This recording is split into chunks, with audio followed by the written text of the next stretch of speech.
This is ChangeMakers with Katie Gore, finding the right solutions for the affordable housing community. This week's ChangeMaker is Alexandria Lafci. As the founder of Hometeam Ventures, Alexandria is a pioneer in using technology to reduce housing costs. She previously co-founded New Story, an innovative nonprofit that constructed over 3,000 homes in Latin America and built the world's first 3D printed housing community. With a personal background in Section 8 housing, Alexandria is dedicated to driving innovation in affordable housing. Alexandria, welcome to the podcast. Thanks for having me. It's a pleasure to be here. It is an honor to have you join this platform, and I want to start our conversation by doing a little bit of a turn before we get into the nuts and bolts of Hometeam Ventures. First of all, tell us a little bit about your family and growing up, because as we are all unique, you really have a unique story that I think is going to resonate with our listeners. Would you mind sharing about that? Yeah, Katie, thank you so much for asking about that. I think for all of us, right, how we grew up really influences what we do and who we are. And that's certainly the case for me and especially my journey into affordable housing. So I grew up with a single mother. She actually grew up in the foster care system. So a lot of housing instability in her stories and the stories of many of my family members. And then when I was growing up, I certainly had it much better. But we were in Section 8 housing my whole life. So a lot of moves, a lot of uncertainty about where we would live, really difficult circumstances and uncertainty around whether we'd be able to, afford and pay rent. Owning a home was a non-option. And so the thoughts around housing affordability and the importance of housing were certainly with me at a very young age. I didn't know that I would be focused on that, though, until many years later. As a young adult after undergrad, I joined a program called Teach for America. And I was a sixth grade English teacher in Anacostia, DC. Sixth grade is a very special time in the lives of children. It was a great experience. But one of my primary observations was that about a third of my students were homeless for either all or part of the year. And in those periods of housing instability, it was so difficult for them to pay attention. Their attendance would plummet, which isn't surprising when they didn't know where they were going to sleep at night, if they were going to take a shower today. It was really hard for them to focus. When I would speak to their families, it was hard for their family members to attain jobs or retain jobs, again, when they didn't have a permanent address. And so although I was there to focus on teaching and education, I just kept coming back to housing and feeling like when you have a home or when you don't have a home, it makes such ripple effects into the other areas of your life. Having a home usually leads to better educational outcomes. Having a home, a stable home, usually leads to better health outcomes, financial outcomes. So I really, really love and always have problems that feel like by addressing this one thing, you're actually helping address and solve for many other things. And housing felt like just that. So I went on to start a housing nonprofit, which we can also talk about in a moment. Thank you for trusting us with part of your story. There's so many people in life, and as we all journey along, we get this awkwardness about sharing our story, and yours is so applicable to the podcast and where you are in your career. So I think it sets the stage nicely for us. And before we move along into that, we have a lot of people in property management and Section 8 who are compliance practitioners that listen to this podcast. And from your experience growing up in Section 8 and really seeing all those things you talked about, moves and uncertainty and instability, what would you say, or could you give some reflection to those property managers and those Section 8 compliance people who are listening to this podcast? What would you say to them in their current roles? Do you have anything that says, remember to do or not to do? Really, the first thing that comes to mind, and maybe what I want to say for folks in the trenches working on this is gratitude and appreciation. Section 8 housing was so meaningful for my family. Many of my aunts and uncles were also in Section 8 housing. And for me, and the reason why I think, I've been able to have a lot of success is because through Section 8, we were able to live in housing that was located in good school districts. We would never have been able to afford living in the areas where I went to school had it not been for those Section 8 vouchers. So I would say, one, thank you to people working on making Section 8 better. It really is meaningful work that has, direct impact and positive implications on the lives of many, including myself. And maybe one recommendation is, education is such a force multiplier for good, and housing and education, for better or for worse, are really closely linked. And so the more affordable housing options, Section 8 housing options we can have in great school districts, the better outcomes we can have for kids. Mm-hmm. Thank you for that. And it really echoes a lot of what we see in both the analytics, the studies, and where people are trying to open up opportunities for Section 8 vouchers in other areas. So thank you for that. You mentioned that you worked at Teach for America, and then it looks like you transitioned and graduated with your master's degree in education, and then opened a nonprofit organization. So I am so impressed by that. In the summary, it says that you created homes for more than 15,000 people in Haiti, Bolivia, Mexico, and El Salvador. So how did that happen? How did it come about? And give us some details on that.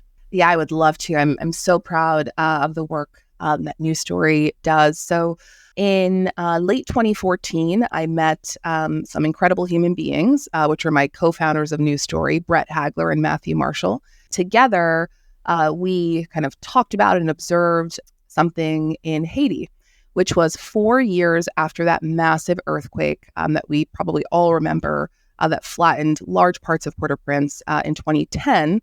Again, 4 years later, hundreds of thousands of people were still living in the same thin tarp tents that they had been given post-earthquake. Now, those tents, those temporary structures, are meant to last for, a couple weeks, a couple months, and they were living in them 4 years later.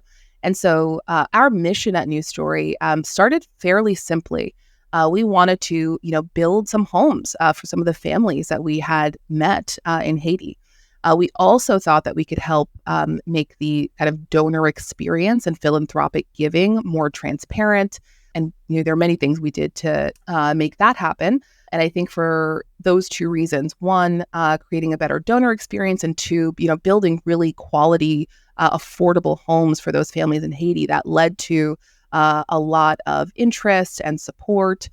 Pretty early on, we got into Y Combinator, which is a prestigious startup accelerator based in the Bay Area, because we were thinking about how we could use technology to help meet our goals. And Y Combinator and the supporters we got from that experience really catalyzed our ability to grow.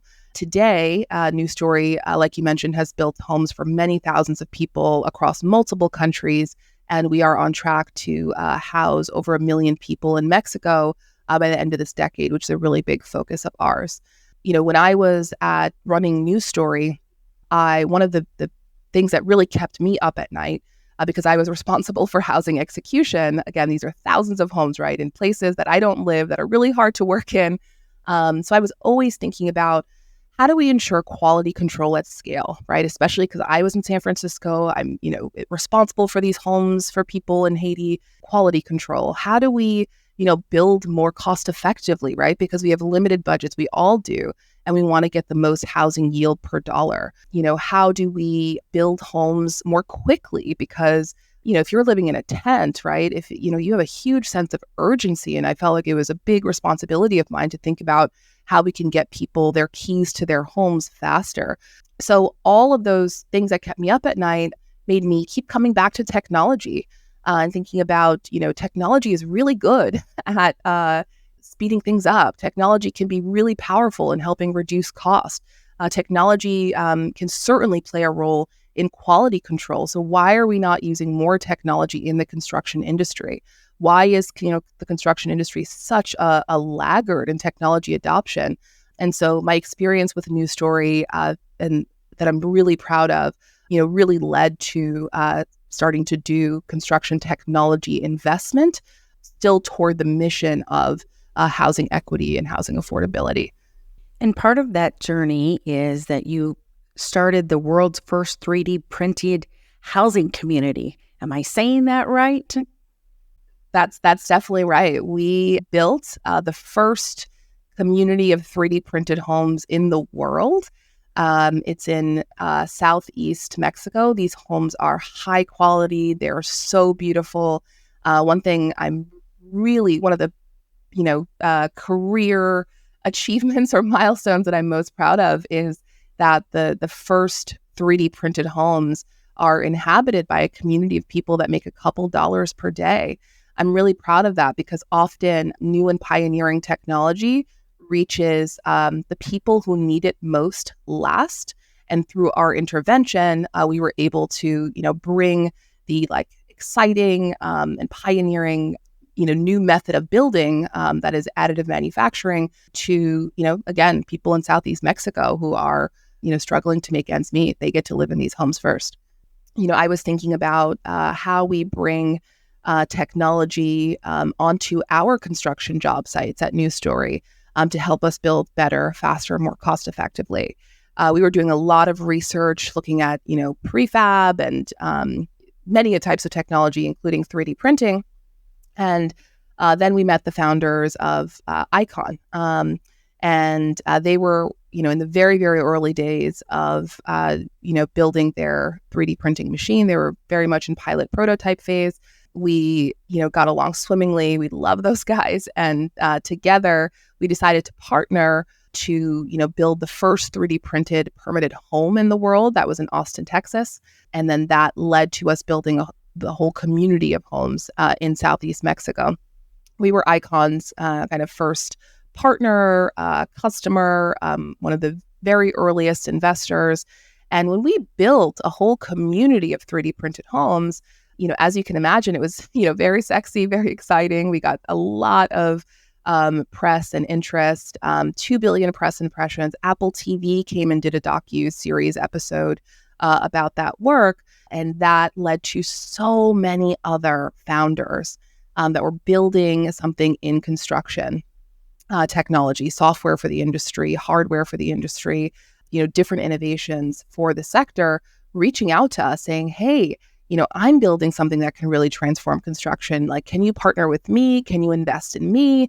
And that's really when the early thoughts of creating a venture capital fund started to arise, because I was noticing that there were all of these exceptional founders who, were building things that could be meaningful, but there actually aren't a lot of venture capitalists who know construction and therefore feel comfortable making those early bets. So we saw a real market opportunity to have, financial ROI by investing in construction tech founders, and also big impact because of, the technology they were building and how it could influence affordability.